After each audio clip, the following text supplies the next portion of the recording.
Hello, we are here today to continue that conversation that we started about the top brand fears that every high achiever has, but Every one nobody's of them. talking about. And no one's talking about them, right? So we went through three different fears on our last recording together. So if you missed those, check out the link in the description. You can check that out for yourself. But I just want to remind people that it's so interesting because when we work with these clients, these seven-figure founders, they've gone past all these hurdles. They've managed to work through the crazy hours, to find the team that supports them, to get on stages that other people only dream about. But sometimes when we get to that next level of our evolution, it becomes really hard to think about, how do I do that from a branding perspective Mm-hmm. when I think, oh, is it going to unravel any of the work that I've already done? And so that's kind of the premise of what started this conversation between Gretchen and I, and just really thinking about what are those fears that we see behind the scene. And, as we mentioned in our last call, the biggest things holding back high achievers isn't really the strategy. It's more about these specific fears. And so we're Yep. going to break down a few more of those today. So the one I want to talk about first, and Gretchen, you might have some really good feedback on this, but the one I want to talk about first is the fear of who are the naysayers, Yep. right? It's so interesting because when we talk with our clients, again, it doesn't matter what level they're at, whether they're multi 6-figure, multi 7-figure, 8-figure, there's almost always one person that's like niggling in their ear that Yep. it might be a team member. It could be a spouse, it could be a mentor or a partner, but Mm-hmm. somebody who they may not be saying anything directly negative, but they may be trying to impress more of their own desires on the person than what you as the visionary wants to carry Yeah. forward. And that's It's where we usually start their to fear see more than it's your fear. 100%. And that's where we start to see people kind of question themselves. And Mm-hmm. again, we see this at every single level. So it's not necessarily a matter of confidence. It happens with clients that are incredibly confident. But when it's somebody who is near and dear to us, of course, we respect them and we want to take that into Yep. consideration. So, is there a specific story that you wanted to share around that, Gretchen? Not a story, but really, what it typically is that person, unless that person has absolutely done what you're trying to do, then maybe you should listen to them. But Right. most of the time, and I might say all of the time, when you have a naysayer, it's because they haven't done it and they can't see how to do it. Yeah. And a lot of times as a visionary, you don't always see exactly how to do it. You know it's possible Right. and you're all in on it, but the path may not be 100% clear. And so when that's not clear and you may be talking to a spouse or a partner or a friend or whatever, and they're just like, well, yeah, and they're kind of poo-pooing it, that's because they can't see it either. And they're not trying to see it. So they're not going to see it. Yeah. So and that's where I think that you have to really just like, those people are going to be in your life. It's not like you can just X them all out. I just know that I've been an entrepreneur for a long time. I don't even want to, it's been more than 20 years. Yeah. Way more than And 20. I've had, all kinds. I've had family members, I've had friends, who are just like, they don't get what I do. And that's fine. They're not my client, so I don't need them to get what I do. Right. But, in most of the time, they're just people who work that 9 to 5 job. They have a specific role. They go and Well, they do the thing. and not even that, like at the level of client we're talking about, that's not even so much of the issue, but it's more about just somebody who isn't able to hold the vision the way you are. Right, right. And I think that's where, like, as we've chatted about it, kind of being able to lean into your own discernment, right? Really Yeah. relying on that strength of sometimes, even if it's a mentor that you pay a lot of money to work with and they've worked with you for years, sometimes there's still things that you can see differently than they can. And that's when you Yes. have to say, okay, I love and trust this person, and I am absolutely taking their information in and reviewing that. But ultimately, at the end of the day, you're the one who knows yourself. That's So right. you're still going to have to decide, do I take all of their advice? Do I take a portion of their advice? Do I Right. ignore it completely? I mean, right? These are the decisions we all have to make. But your discernment is absolutely a strength. And so that's one of those things. It's like just kind of building that muscle. But I also think that when we try to slow ourselves down and wait for consensus from everybody, I mean, that's dead weight, right? Like only you can really see where you're going. And so when we're waiting on so many people, respected and loved they may be, but they can really start to drag us down. So I think it's one of those things where when our clients are in that situation, we just say, well, what do you want? Like, what do you see are the roadblocks that you're running into? Because we need to acknowledge those. Let's not ignore that. What are your real roadblocks? And then what are the steps that you ultimately want to take? And so I think that's one of those ways to kind of bust through that fear of who the naysayers are. Right. And really be able to trust your own gut when you're making decisions about pivoting your brand or repositioning. It might not even be a pivot. It might just be like, hey, we're making a slight adjustment, or we want to emphasize a new focus. I think those are things that when you can work with the right strategist, of course, to help you ask those questions, but ultimately you're the one who has to answer that. And so listening to your own voice and leaning into that, I think is really the game changer in that situation. And I think that can also kind of lead into the next fear that we see a lot of our clients running into, is this thought of, I'm already overwhelmed. Is this going to add to my plate? And especially when it comes to a rebrand, right? They're like, oh my God, how do I even do this? Like, I have so much happening. And I think that's when it's really important to acknowledge, is this a shiny object? Or is this something that's actually moving my business forward? So I think it's really important when we're considering, I mean, because some clients come to us and they're like, we're ready for a rebrand. And then we have a conversation and we push them away. We're like, no, you're not. You're actually not ready for this. Right. You know, so it's a matter of really paying attention to, do you have the systems and support in place in order to say yes to that? But also to make sure that, are you actually working with a team that has a proven process in place? Because you should not have to manage a project like that. No. Like rebranding. I mean, do you have some thoughts on that, Gretchen? Like, just thinking about when it comes to managing a rebrand and all that comes with that, are there any pitfalls that you've seen clients fall into? I mean, if they are trying to take on the managing process, that's a conversation that we end up having with the client. We're like, okay, that's not going to fly. They need to, the team that they hire to do the rebrand, they absolutely need to trust it. We're talking about fears, and this is a trust fear. And they absolutely need to trust that team has a proven process. And it's not even just about the proven process. It's about the results of clients that team has worked with as well. And so, and sometimes we have pushed people away or been, hey, you need a type of rebrand that we can't give you. And, or the size of the company is more than we have for the size of our team. And, there's factors there, but, mainly it's about, do you trust that the team has a proven process, and can you see that process? Is it spelled out? Like for us, it's the get clear, get noticed, get paid. We have a very clear process that we move our clients through. And if you're going to a team that doesn't have that in place, that can't really tell you what is step 1, step 2, step 3, then how do you know what you're getting at the end of that?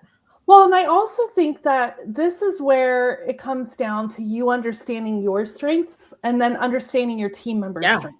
So especially if you have, we have thought leaders we work with that, I mean, they're the primary person, and then they have just like a small handful of support staff or maybe a VA. So we get the VA involved as often as possible, because there is the reality of anytime you're going through a rebrand, whether you're going through the strategy phase or if you're going through a design and development phase with your team, whatever that looks like, each of those pieces are going to demand some of your time. So you have to be realistic about that up front.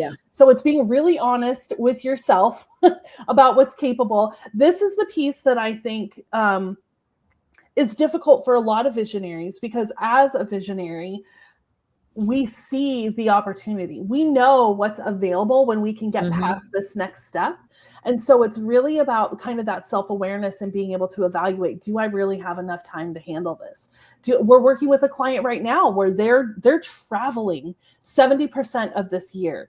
So when we started the rebrand process with them, they're like, hey, we are going to be available for these key points, but then we're going to be asking you to work directly with our team for these other spots. And that's perfect, because then you know when to utilize your time and when we can coordinate with other teams. And this is going to be the same thing regardless of what agency you're working with for a rebrand. But I would also say it's about thinking about, how do we get that heavy lifting off of your plate? Right. Like, what can we do? You're saying you're already overwhelmed. Well, guess what? You probably don't need to be involved in most of these decisions. If you have key team members that you can trust, that we can coordinate with, that your other branding agency, whoever it is you're collaborating with, that they can coordinate with and handle the handoff. That's why it's so important that you're working with someone that has a proven process, that has the track record of having done this, and has a portfolio of clients that you respect, because you can really see, okay, I know how those people are wired and I know how I'm wired. And so boom, I know that these people are going to take great care of me. But also you want to make sure when you're making that selection that you are working with someone who is used to delegating to a team or collaborating with your team, because in an ideal world, you shouldn't have to be involved in every step of that. If you want to, that's fine. But in most cases, that's not realistic. Yeah. So I think that idea of, I'm already overwhelmed, is this going to add to my plate? It's a yes, and it will add to part of your plate. But if you think about it properly up front, and if the team that you hire helps you think about it properly up front, they should be identifying the key areas where you need to be involved, and the key team members they can collaborate with outside of your window. So that way it's something that really feels stress-free, even when it does require your time. Yeah. And for the visionary, it's really about just getting you in there for the decision-making process. Yes, like when we do brand strategy, yes, we're going to need to extract some information from you. We need to hear your vision. We need to talk about where do you see the brand going? What are you trying to accomplish? We get that out of you. And once that's extracted from there, it's really just about making those decisions. And once the decisions are made, then the team can step in and take over. And we've done that with we did that with a 7 or 8 figure brand a couple of years ago.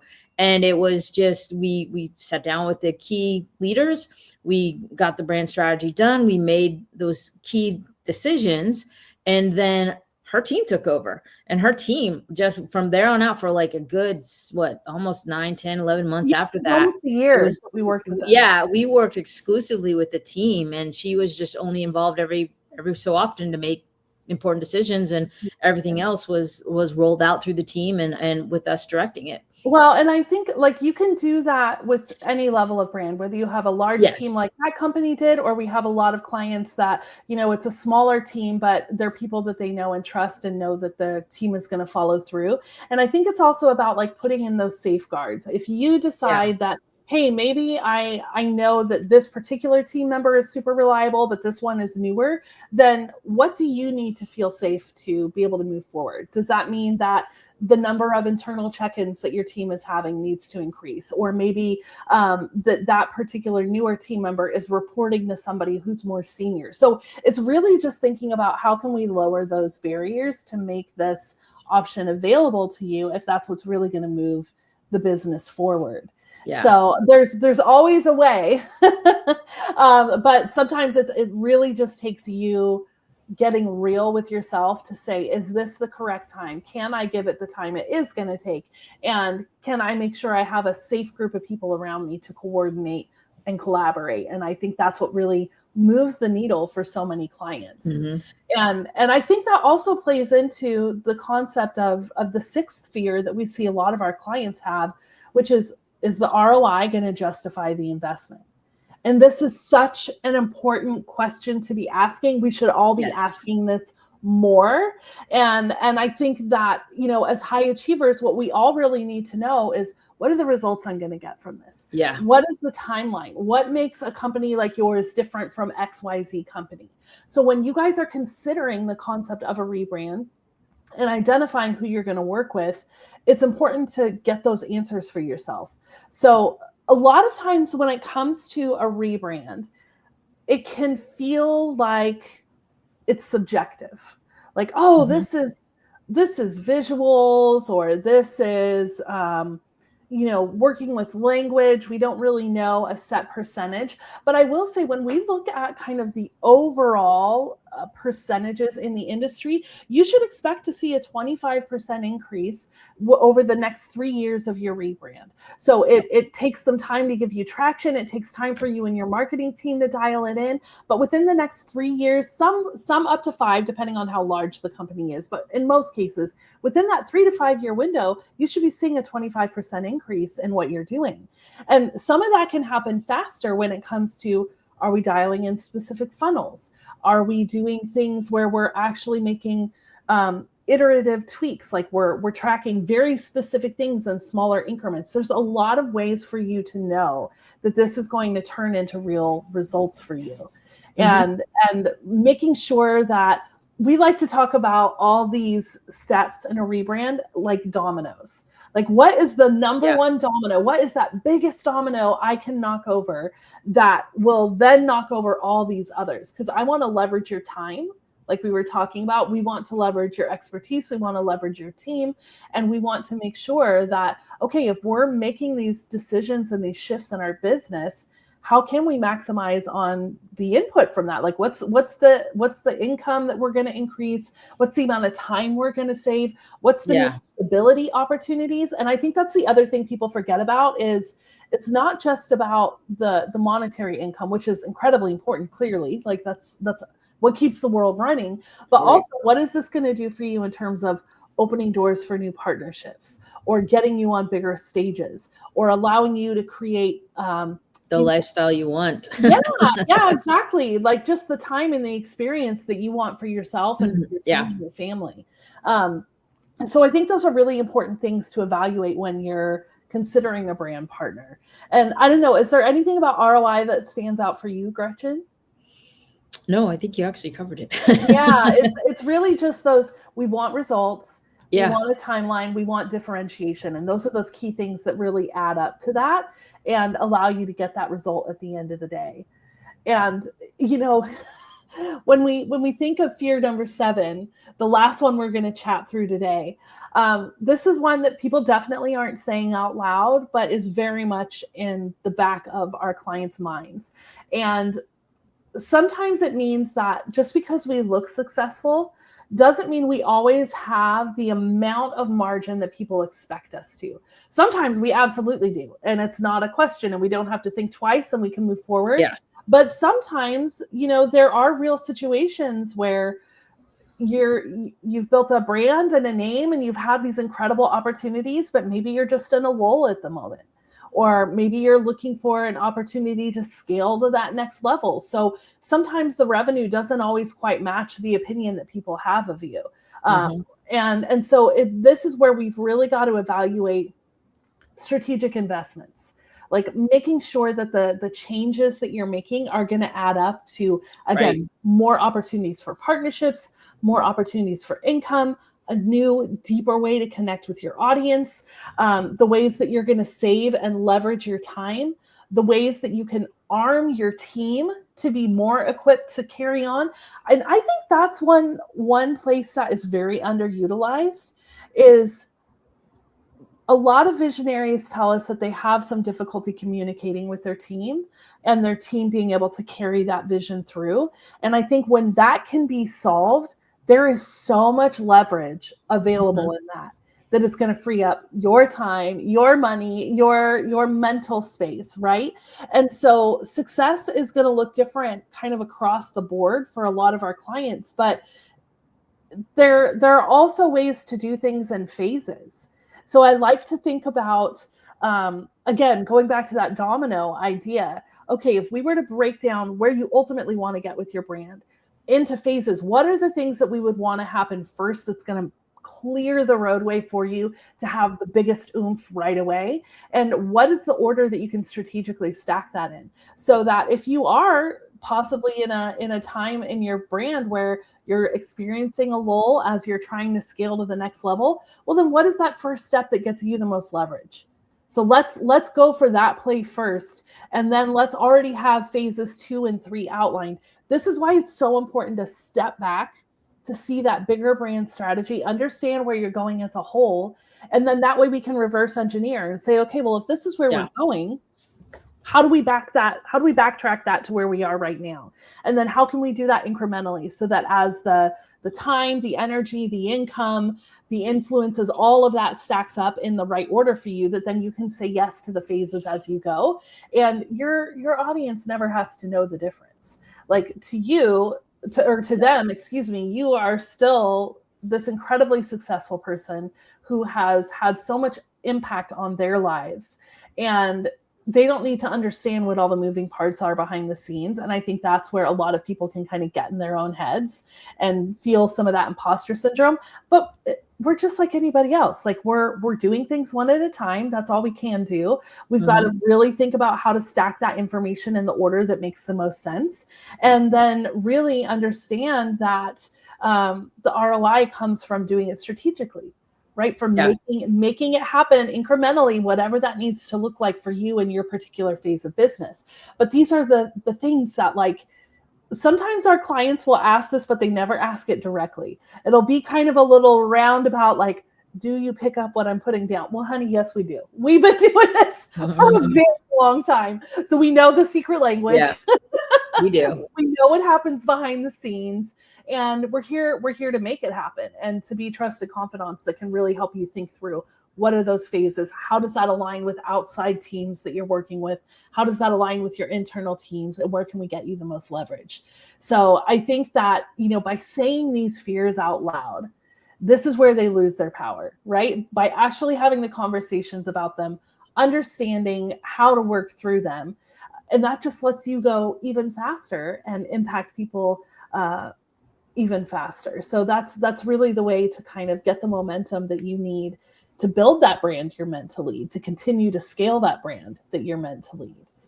And Gretchen, any thoughts from you? Anything else that you wanted to add to the conversation we've been having today? Not really. I mean, I think you nailed it.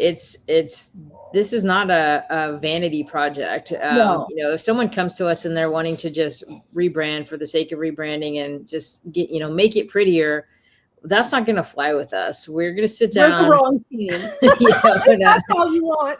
Because that there's no gain to that. And in fact, you could actually really screw your brand up if you just go in and you just change it just because you think it needs to look different.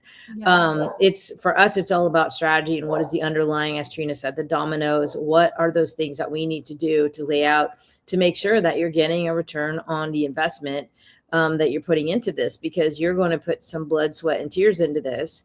And it's got to mean something, and it's got to change your business in some meaningful, impactful way that then in turn impacts the people that you're working with. And that's ultimately your mission. So that's what it has to be. It has to be an investment in that mission that you are trying to accomplish.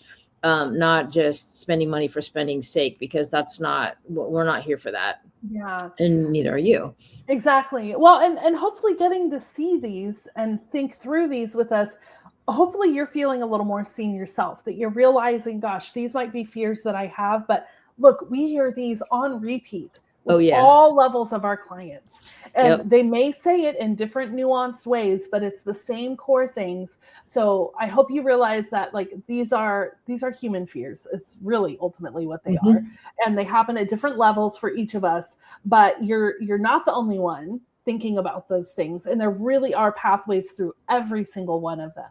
So I hope that this has been super helpful for you, because again, at the end of the day, we're really here to help you guys build that brand you're meant to lead today, right? What is that today? So join us again for our next session. We're going to break down the last few fears that we hear behind the scenes. And as always, I'm Trina.